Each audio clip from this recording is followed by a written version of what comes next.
In the mountains of Costa Rica, a helicopter drops a team of scientists led by Dr. Morbius at the entrance of a cave. Morbius suffers from a rare blood disease and needs canes to walk, so he asks his team to set up the trap they've brought. Then he comes forward and raises his bleeding hand to lure all the bats in the cave into the trap. The team and the pilot run in fear, but Morbius just waits. This all started 25 years ago in Greece. Young Morbius lives in the hospital, where Dr. Nicholas introduces him to a boy that Morbius nicknames Milo. Both kids suffer from the same rare blood disease and immediately hit it off, sharing the same wish to be normal. While they're chatting, Milo's machine suddenly malfunctions and he passes out. Morbius takes a spring from his pen to quickly fix the machine and Milo immediately wakes up. Nicholas is very impressed by Morbius' intelligence and decides to send him to an exclusive school in New York, but Morbius only accepts after Nicholas promises to take care of Milo. Before leaving, Morbius writes a letter to Milo, promising he'll find a cure for their disease. The letter accidentally falls from Milo's hands and he goes to find it, only to discover some mean kids from the school nearby are reading it and making fun of him for it. The group begins beating Milo up for fun, but thankfully Nicholas arrives and scares them away before they can cause serious damage, and he has to stop Milo from trying to get revenge too. Morbius manages to get his doctoral degree when he turns 19 and eventually develops an artificial blood that saves millions of lives. The King of Sweden wants to give him the Nobel Prize, but he turns it down because he discovered the artificial blood by accident while trying to find a cure for his illness. Back to the present, Morbius returns to his job at the hospital, where he's approached by his coworker Dr. Martine to have a private talk. While running some tests on him, she asks about Morbius' crazy project to remix human DNA with bat DNA, which is being funded by Milo. Morbius pretends he doesn't know what she's talking about, but Martine reveals Morbius' tank full of Colombian bats, so he shares the truth. These bats are the only mammals on Earth that feed exclusively on blood, so Morbius thinks their special saliva may be the solution to cure his illness. Martine is skeptical of the idea and worries about the morals behind such an experiment, but Morbius goes ahead and tests his new serum on a lab rat. Unfortunately, the poor rat dies. At that moment, one of Morbius' patients starts having a seizure. So, they rush to her room and have no choice but to induce a coma to save her from a possible stroke. When Martine checks the lab again, she's surprised to see the rat moving, meaning the serum does work. Sometime later, Morbius meets with Milo to tell him about his breakthrough and ask for more money. Since this experiment isn't legal, he needs to do it on international waters, and Milo gladly will pay for everything if it means finding a cure. A few days later, Morbius takes Martine with him on the trip to international waters.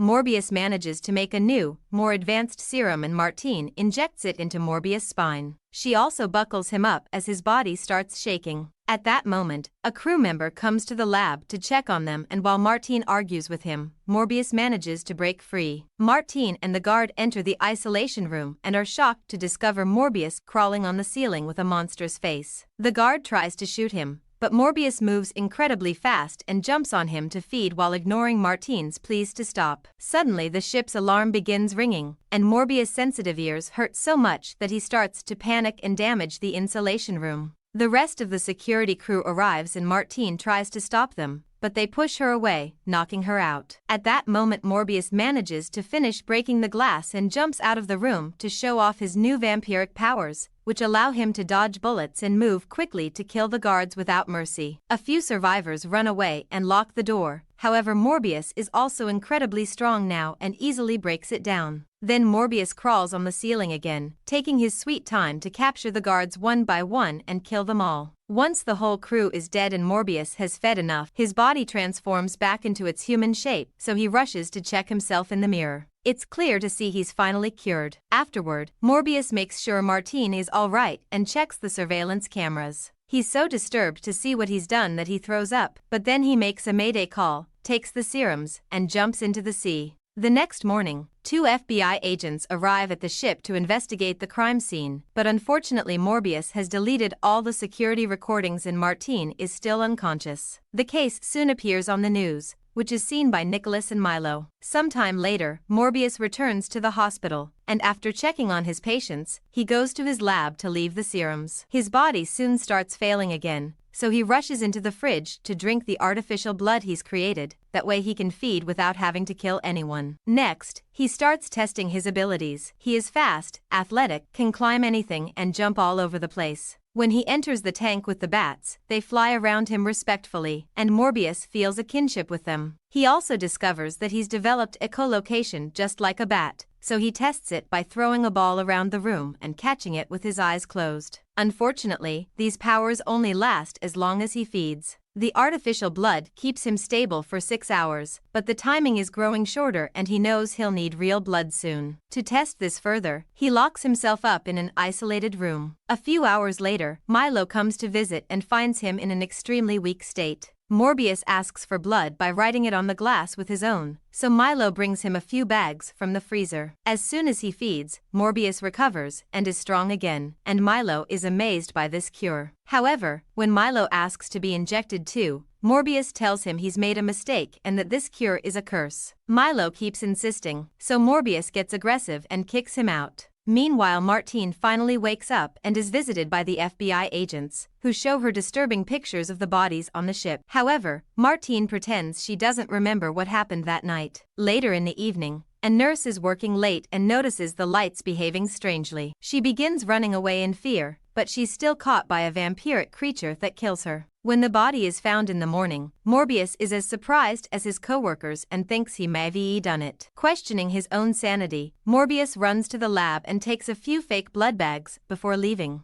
On his way out, he's confronted by the FBI agents, who ask questions about the experiments and decide to arrest him. Morbius immediately defends himself and knocks them down with just a few moves. Then he escapes by climbing the stairs as he dodges bullets from a cop. He makes it to the hospital roof and is shocked to feel the air from the AC unit stronger than usual, but before he can test what it means, he's arrested by the agents. At the Manhattan Detention Center, Morbius is allowed to keep his notes and he makes the math to discover his feeding time went from every 6 hours to 4 hours 22 minutes. When he's taken to the interrogation room, he's handcuffed to the table, and the agents come in with holy water just in case. They blame him for the deaths on the ship and also the nurse, but Morbius is starting to lose control and begs for his bags of fake blood. The agents don't take him seriously and send him back to his cell. Later on, Morbius is visited by Milo, who offers his support and gives him a pack of artificial blood before he leaves. However,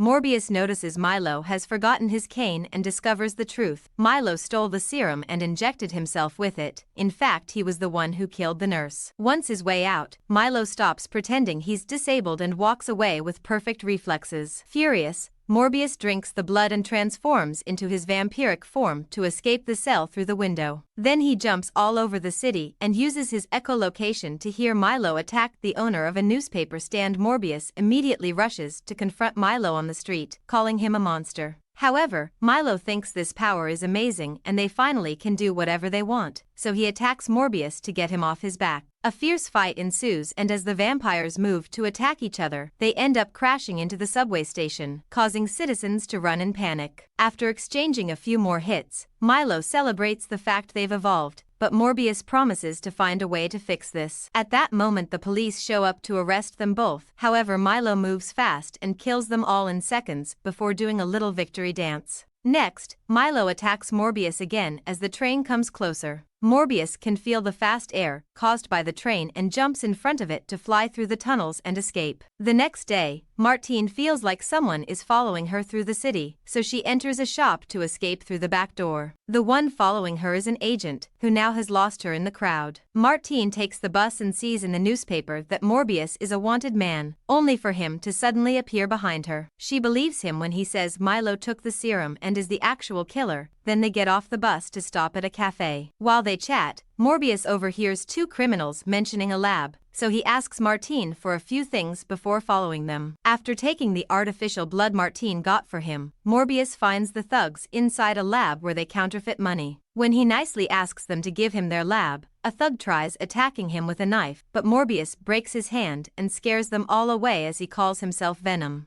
While Morbius uses the pieces of the printing machines to make the devices he needs to work on a cure for vampirism, Milo is getting ready for a night out. After dancing around the apartment while getting dressed, he goes to a nightclub and flirts with a beautiful woman, but a guy says he saw her first and pushes him away. Milo manages to keep his powers under control and leaves. However, he waits outside, and when the guy comes out with his friends, he kills them all. Moments later, Martine goes to Morbius' hospital lab to grab a few things and finds Milo there asking for his friend. Martine swears she doesn't know where Morbius is and makes him leave without a fuzz. Meanwhile, the FBI agents break into Martine's place, but neither she nor her cat are there. It's then revealed that Martine is hiding with Morbius at the new lab and she brought her cat with her. While trying to feed it, she accidentally cuts her finger, and Morbius has to make an extra effort not to react to the smell of her blood. Afterward, they share a moment on the roof and kiss, unaware that Milo watches them from afar. The next morning, the FBI agents find the dead guys outside the bar and check the security cameras to discover Milo is the actual murderer. Nicholas sees the update on the news and goes to see Milo, asking him to stop killing people. Milo is tired of the doctor's pity, and after pointing out Morbius always was the favorite, he attacks Nicholas,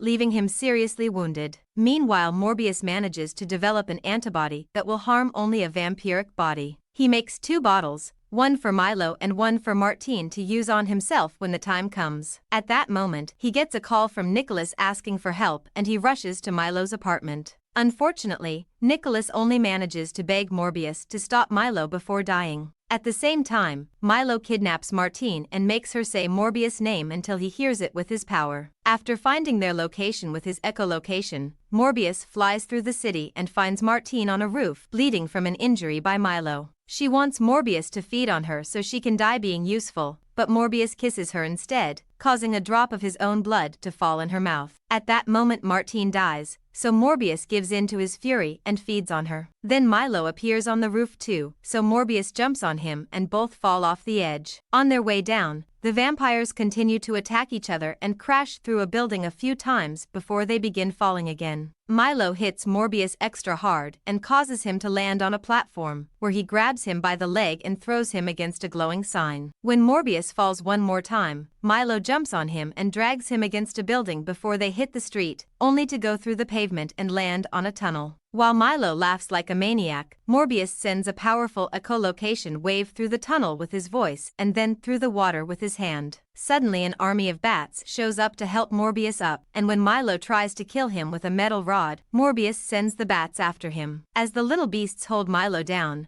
Morbius comes through and injects him with the antibody, causing Milo to turn human and apologize before dying. At that moment, the FBI agents arrive with the police, so Morbius hides among the bats to fly out of the tunnel safely. Meanwhile, on the roof, Martine wakes up and reveals she's a vampire too. Sometime later, a mysterious spell drops Spider-Man's enemy Vulture in the local prison. Since he came from another universe, nobody knows who he is here and the police immediately release him. Soon Vulture manages to remake his villain costume and approaches Morbius to team up. Thank you for watching and make sure to click subscribe if you liked this video.